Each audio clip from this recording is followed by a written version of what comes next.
Hello friends, how are you? Hope you doing well. So आज के इस video में मैं आपके लिए ढेर सारे ट्रिक्स लेकर के आई हूँ एंड ये आपके लिए बहुत ही हेल्पफुल होंगे, आई होप।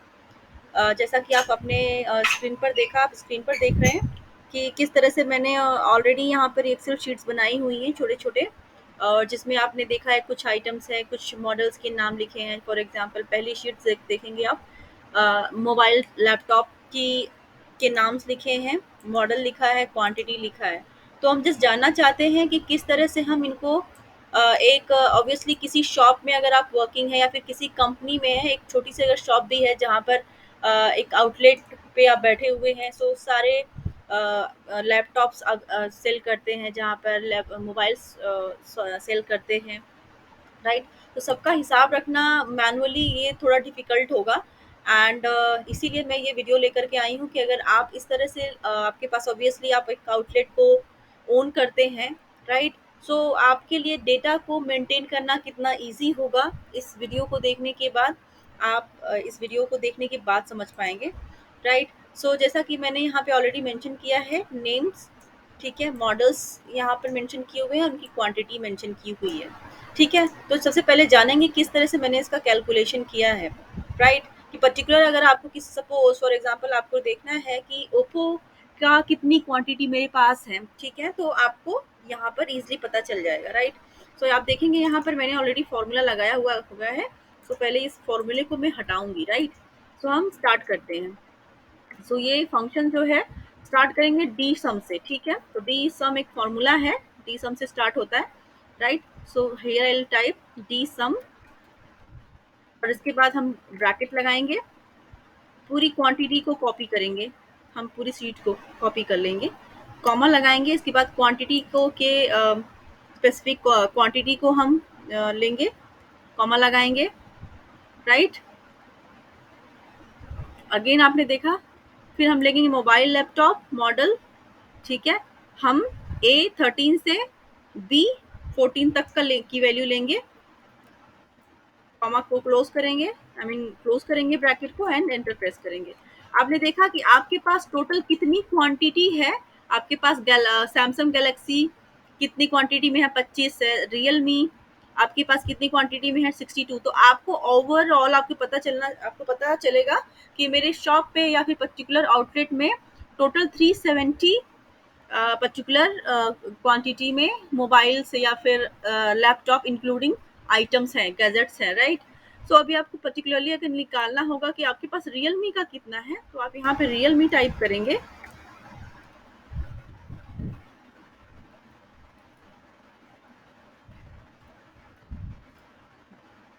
ठीक है। तो रियलमी आपने दो बार लिखा हुआ है, राइट, यहाँ पर, क्योंकि मॉडल्स इनकी अलग अलग है। यहाँ पे रेनो 7 है और यहाँ पे रेनो C2 है। तो आप देखेंगे कि 62 है और इसके बाद आपके पास 50 है। तो ऑब्वियसली 60 और 50 मिला के कितने हो जाएंगे, 112। तो आपके पास रियलमी के टोटल 112 मोबाइल फोन्स है, राइट। अगर इसी तरह अगर आपने वीवो का पता करना है, वीवो टाइप करेंगे तो देखेंगे वीवो में 90 है, क्योंकि वीवो भी आपने दो बार लिया है, यहाँ पर एक लिया है और यहाँ पर एक बार लिया है, ठीक है। तो वीवो में यहाँ पे आपने 55 रखा और दूसरे मॉडल में आपका 35। तो इंक्लूसिव वीवो के दोनों आइटम्स मॉडल के हिसाब से आपके 90 निकल के आ गई क्वांटिटी, ठीक है। अगर सैमसंग का जानना चाहेंगे तो 80 है आपके पास सैमसंग, क्योंकि सैमसंग के अलग अगर अगेन आपने गैलेक्सी दो बार लिख दिया है, तो आपने देखा 80 है यहाँ पर, ठीक है। सो आई होप आपको ये फॉर्मूला समझ में आया होगा एंड आपके लिए ये हेल्पफुल होगा। सो हम नेक्स्ट फॉर्मूले की तरफ चलेंगे, नेक्स्ट ट्रिक की तरफ चलेंगे एक्सेल के, कि अगर आप सिंपली कोई भी वर्ड लिखते हैं वो लोअर केस में है, अपर केस में है, तो उसको अगर आप प्रॉपर बनाना चाहते हैं, प्रॉपर केस में लिखना चाहते हैं या फिर लोअर केस में लिखना चाहते हैं, आप अपर केस में चाहते हैं, तो किस तरह से आप करते हैं। सिंपल सा फॉर्मूला है, इसमें लोअर अपर एंड प्रॉपर का ही फॉर्मूला यूज होगा। यहाँ पर आपने देखा मैंने ऑलरेडी यहाँ पर लगाया हुआ है, तो मैं यहाँ पर करूंगी प्रॉपर का फॉर्मूला, ठीक है। तो प्रॉपर में किस तरह से लिखते हैं, इज इक्वल टू करेंगे। यहाँ पर मैंने प्रॉपर ही लिखा है। अगर आपने सपोज फॉर एग्जांपल अगर मैं इसकी वैल्यू को ही चेंज कर देती हूँ, तो यहाँ पे सैमसंग ठीक से लिखा हुआ है, बट अगेन मैं इसको थोड़ा टेढ़ा मेढ़ा ऊपर नीचे कर देती हूँ, ठीक है। अभी आप देखेंगे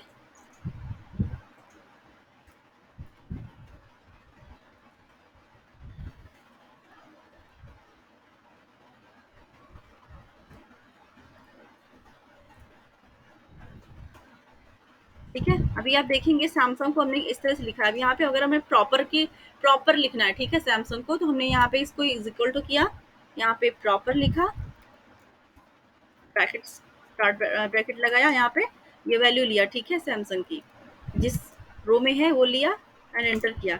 आप देखेंगे यहाँ पे सैमसंग में प्रॉपर यहाँ पे वैल्यू निकल के आ गई, राइट। अब इसी तरह अगर हमें सैमसंग को अपर केस में चाहिए हमें, ठीक है, तो हम क्या करेंगे, इसको कुछ नहीं करेंगे, सिर्फ यहाँ पे इज इक्वल टू अपर लिख देंगे। देखा, ये सैमसंग आपका अपर केस में लिखा हुआ आ गया। वहीं पर अगर हमें इसको लोअर केस में चाहिए तो हम इसको देखेंगे,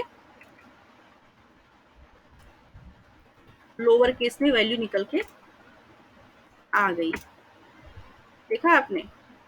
आई होप आपको ये वीडियो समझ में आया होगा और ये ट्रिक भी समझ में आई होगी। सो अभी हम कंटिन्यू रखेंगे, अभी वीडियो को स्टॉप नहीं करना है हमें। थर्ड हमने शीट जो बनाई है इसको भी देखेंगे। यहाँ पर आप देख रहे हैं कि मैंने कुछ नाम लिखे हैं, उनके कमीशन लिखे हुए हैं और कितना उनको पेड किया गया है, ठीक है। तो वैल्यू माइनस में क्यों दिख रही है? अगर गलती से आपकी वैल्यू माइनस में आप लिख देते हैं, कुछ वैल्यूज प्लस में ऑलरेडी हैं, तो इनको प्रॉपर प्लस में कैसे बनाना है, इनको प्रॉपर वैल्यू कैसे बनानी है, ठीक है। तो आपको क्या करना है, सिंपल कुछ नहीं करना है, फॉर्मूला लगाना है। ये मैं हटा देती हूँ पहले। आप देखेंगे मैंने यहाँ पे इज इक्वल टू प्रेस किया, यहाँ पे हमने लिखा ABS इन ब्रैकेट, हमने ये पूरी वैल्यू ले ली, ठीक है, क्योंकि यहाँ पे प्लस भी वैल्यू है और माइनस भी है, तो हमें सबको प्लस में बनाना है। ब्रैकेट क्लोज किया और एंटर किया। देखा आपने, ये माइनस वैल्यू प्लस में आ गई है। तो जो जो वैल्यूज माइनस में थी वो सब प्लस में आ जाएंगी, जो प्लस में थी ऑलरेडी वो प्लस में तो रहेंगी ही। तो देखा आपने, यहाँ पर ऑलरेडी सारी वैल्यूज, माइनस वाली वैल्यूज प्लस में आ गई हैं, ठीक है, और जो प्लस में थी वो प्लस में ही है, राइट। सो आई होप आपको ये वीडियो समझ में आया होगा और जो मैं ट्रिक लेकर के आई थी आपके सामने, ये एक्सेल में ये भी समझ में आया होगा और पसंद आया होगा। अगर आपको लगता है कि मेरा चैनल आपके लिए हेल्पफुल है एंड जो ट्रिक्स मैं लेके आती हूँ, जो टिप्स बताती हूँ, ये आपके लिए, या they are going to help you out, so you can, I mean, share my videos and you can like, share and subscribe. Thank you for watching.